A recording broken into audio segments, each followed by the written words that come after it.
Okay, so today I'm going to summarize this paper by Michela Carlana about implicit stereotypes and teachers' gender bias. Let's take a step back, and we know that during the last century, the educational outcomes between girls and men become much more close, so the gender gap is closing worldwide. But still, girls are doing worse than boys at math. And why this is happening? So is this biological differences between boys and girls? Is this the cultural and social environment girls grew up in? We don't have an a clear answer to this question, so this is still an open question. But still, in many societies, there is a deeply rooted stereotype for which girls are bad at math and boys are bad at reading. And so this is something widespread in the society, but it's also a stereotype present among teachers. And we ask ourselves what happens when the stereotype is rooted in the mind of a teacher. So this paper provides an answer to this question coming from middle schools in Italy.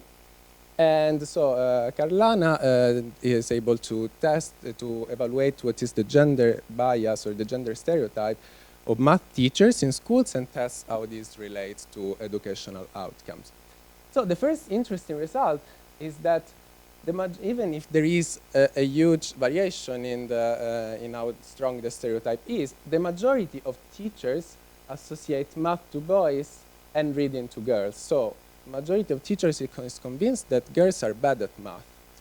And the second question we may have is, do girls perceive this stereotype? And evidence suggests they do.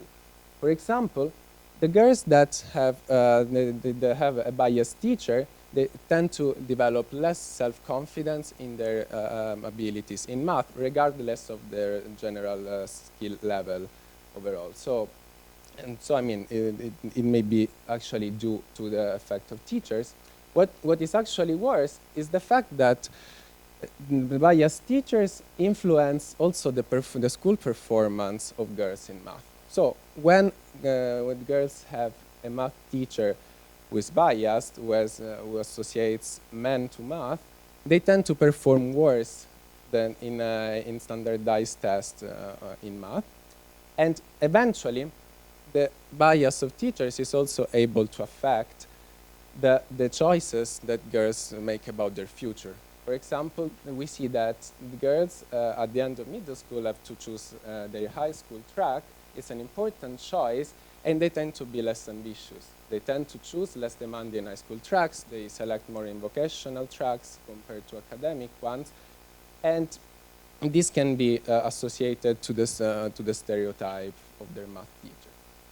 So what is also interesting is the fact that the stereotype hits more on the weakest subjects, which are the girls that start middle schools with lower ability in math.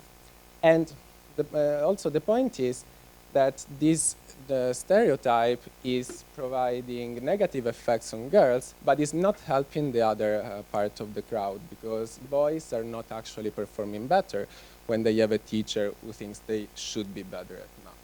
So to conclude, the main takeaway of this paper is teachers tend to can affect choices of and educational outcomes of girls also through their gender bias.